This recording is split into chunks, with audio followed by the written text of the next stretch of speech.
വളരെ രസകരവും നിഷ്കളങ്കവുമായ ഒരു കത്താണ് എൻ്റെ കയ്യിലുള്ളത്. കഴിഞ്ഞ ദിവസം സമൂഹ മാധ്യമങ്ങളിൽ നിന്ന് ലഭിച്ചതാണ്. അതിലെ വരികൾ ഇങ്ങനെയാണ്: സ്കൂൾ ബസ് കയറാൻ നിൽക്കുന്ന കുട്ടികൾ ബൈ ആദി ശങ്കു പാച്ചു. രാവിലെ 8:30 മുതൽ 9 മണിവരെ നമ്മൾ ഉണ്ടാകും. ഈ കണ്ണാടി വഴിയിൽ നിന്ന് വീണ് കിട്ടിയതാണ്. ആരും എടുക്കരുത്, അതിൻ്റെ ഉടമസ്ഥൻ എടുത്തോളും. കുട്ടികൾ സ്കൂൾ ബസ് കയറാൻ വരുന്ന സമയത്ത് വഴിയിൽ നിന്ന് ഒരു കണ്ണട വീണ് കിട്ടി. ആ കണ്ണട അതിൻ്റെ ഉടമസ്ഥന് തന്നെ തിരിച്ചേൽപ്പിക്കുന്നതിന് വേണ്ടി അവർ എഴുതി വെച്ച ഒരു കത്താണിത്. അപ്പോൾ രസകരമായ ഈ കുറിപ്പെഴുതിയ ആ കൂട്ടുകാരെ നമുക്കൊന്ന് പരിചയപ്പെടാം. കാസർഗോഡ് ചീമേനി കൂളിയാട് ഗവൺമെൻറ് ഹൈസ്കൂളിലെ കുട്ടികളാണ്, പെരിങ്ങാര സ്വദേശികളാണ്. അപ്പോൾ നമുക്ക് അവരെ ആദ്യം തന്നെ പരിചയപ്പെടാം. മക്കളെ പേരെന്താണ്? നവനീത്, ആദിദേവ്, ആര്യതേജി. എന്തായാലും നിങ്ങളുടെ കത്ത് വലിയ രീതിയിൽ സമൂഹ മാധ്യമങ്ങളിലൊക്കെ വൈറലായിട്ടുണ്ട്. അപ്പോൾ എന്താ തോന്നുന്നത്? സന്തോഷം തോന്നുന്നുണ്ട്. നല്ല സന്തോഷം. പിന്നെ ഇത് കണ്ണട ഉടമസ്ഥനെ തിരിച്ചു കിട്ടി, അതിൽ നല്ലോണം സന്തോഷമുണ്ട്. കണ്ണാട തിരിച്ചിട്ടതിന് സന്തോഷമുണ്ട്, ഉടമസ്ഥനെ കൊടുത്തതിന് സന്തോഷമുണ്ട്. എങ്ങനെയാണ് നിങ്ങൾക്ക് ഈ കണ്ണട കിട്ടിയത്? രാവിലെ സ്കൂൾ ബസ് കയറാൻ വരുന്ന സമയത്ത് എവിടെ നിന്നാണ് ഇത് കിട്ടിയത്? സ്കൂൾ ബസ് കയറാൻ വന്ന സമയത്തല്ല, വിട്ട് പോകുമ്പോൾ ആടെ സൈഡിലേ നടക്കുന്നത്, സൈഡിൽ കാട്ടിൽ ഉണ്ടായിന്. നേരെ പാച്ചു എടുത്തു. ചമ്മ നമുക്ക് രണ്ടാൾക്കും കാണിച്ചു തന്നു. ചമ്മ ഞാൻ പറഞ്ഞു അത് ആടെ വെച്ചേ എന്ന് പറഞ്ഞിട്ട് നടക്കാൻ പറഞ്ഞു. അന്നേരം ഓൻ പറഞ്ഞു എന്നോട് കത്ത് എഴുതിയൊക്കെ ആരെങ്കിലും വന്നിട്ട് എടുത്തോട്ട്. ചമ്മ ഞാൻ ബുക്കിന്ന് പേപ്പർ അടച്ചിട്ട് എഴുതി. പാച്ചുവിന്റെ ഒരു ബുദ്ധിയാണ്. എൻ്റെ ബുദ്ധി തന്നെ. സന്തോഷമുണ്ട്. ഓണർക്കാനെ തിരിച്ചു കൊടുത്തു.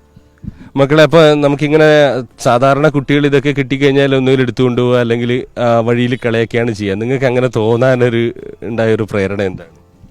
കണ്ണാടി അത് നല്ല ലെൻസ് ഉണ്ടായാണ്, അത് കാണുമ്പോൾ തന്നെ തിരിഞ്ഞ് അതിന് നല്ല പൈസ ഉണ്ടാവും വിചാരിച്ചിട്ട് നമ്മ എഴുതി വെച്ചാണ്. അത് പൈസ എന്നതിനപ്പുറത്ത് അത് ഉപയോഗിക്കുന്നവർക്ക് അതൊരു വലിയ ബുദ്ധിമുട്ടാണല്ലേ അതില്ലെങ്കിൽ?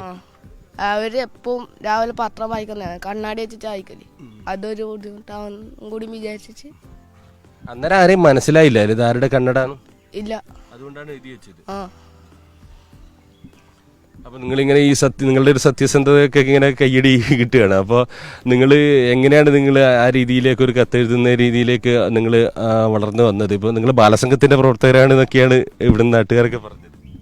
അതെ, ഇത് ആരെന്ന് അറിയില്ലല്ലോ നമുക്ക്. അതുകൊണ്ട് ഇത് കത്ത് വായിച്ചിട്ട് ആരെങ്കിലും എടുത്താലോ വിചാരിച്ചിട്ട് അങ്ങനെ എഴുതി വെച്ചു. പിന്നീട് നിങ്ങൾ ഈ കത്തിന് എഴുതി വെച്ച് പോയതിന് ശേഷം ഈ കണ്ണട അതിന്റെ ഉടമസ്ഥന് കിട്ടിയോന്ന് അന്വേഷിച്ചോ? ഇല്ല, രാത്രി ആകുമ്പോൾ എല്ലാം ഇത് ഫുള്ള് ഫേസ്ബുക്കിലും വാട്സപ്പിലെല്ലാം വന്നു.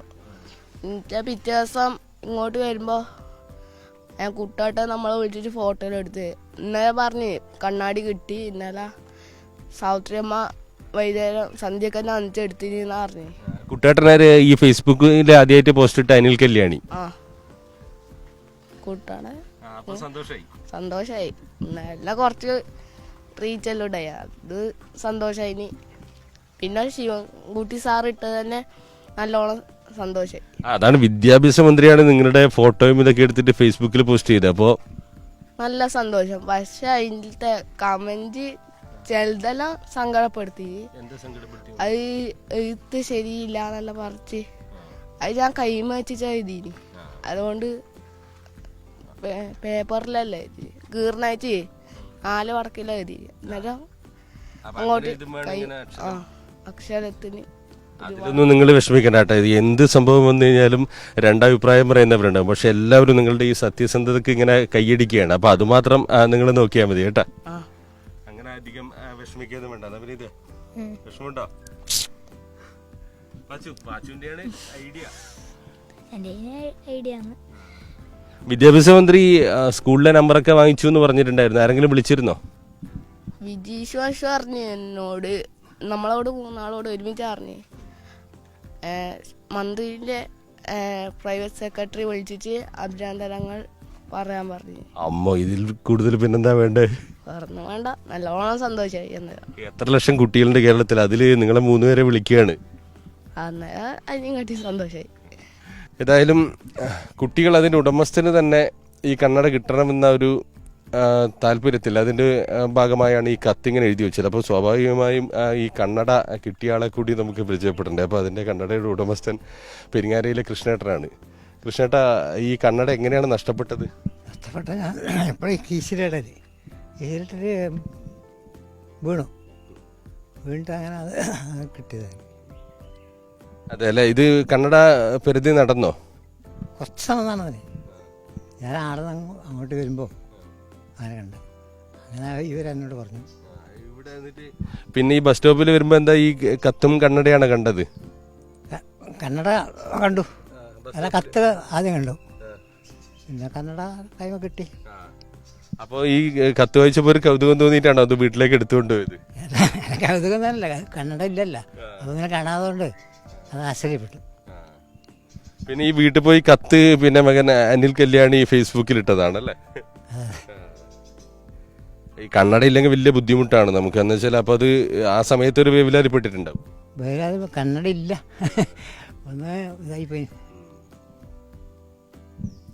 ഏതായാലും കുട്ടികളുടെ സത്യസന്ധതയാണ് തെളിയിക്കുന്നത്. നമ്മുടെ കുട്ടികളുടെ ഈ കത്തും ഈ കണ്ണട നഷ്ടപ്പെട്ട കഥയുമെല്ലാം തന്നെ അധികം വൈകാതെ തന്നെ സമൂഹ മാധ്യമങ്ങളിൽ വലിയ രീതിയിൽ വൈറലായി. വിദ്യാഭ്യാസ മന്ത്രി വി ശിവൻകുട്ടി തന്നെ അത് ഫേസ്ബുക്കിൽ പോസ്റ്റ് ചെയ്തുകൊണ്ട് കുട്ടികളെ അഭിനന്ദിക്കുകയും ചെയ്തു. സ്കൂളിലേക്ക് വിളിച്ച് നേരിട്ട് അഭിനന്ദിക്കുന്ന സാഹചര്യവുമുണ്ടായി. ഏതായാലും വിദ്യാഭ്യാസ മന്ത്രിയുടെ ഫേസ്ബുക്ക് പോസ്റ്റിൽ പറയുന്നത് പോലെ വിദ്യാഭ്യാസം കൊണ്ട് അറിവ് മാത്രമല്ല, സത്യസന്ധത കൂടിയാണ് കുട്ടികളെ പഠിപ്പിക്കുന്നത്, മനുഷ്യസ്നേഹം കൂടിയാണ് പഠിപ്പിക്കുന്നത്. കുട്ടികളെ വലിയ നമ്മുടെ സാമൂഹ്യ ജീവിയായി വളർത്തുകയാണ് ചെയ്യുന്നത് എന്നാണ് വിദ്യാഭ്യാസ മന്ത്രി ഫേസ്ബുക്ക് പോസ്റ്റിൽ പറയുന്നത്. അത് തന്നെയാണ് ഈ കുട്ടികൾ തെളിയിക്കുന്നത്. ക്യാമറാമാൻ ഷൈജു പിലാത്രയോടൊപ്പം സിജു കണ്ണൻ.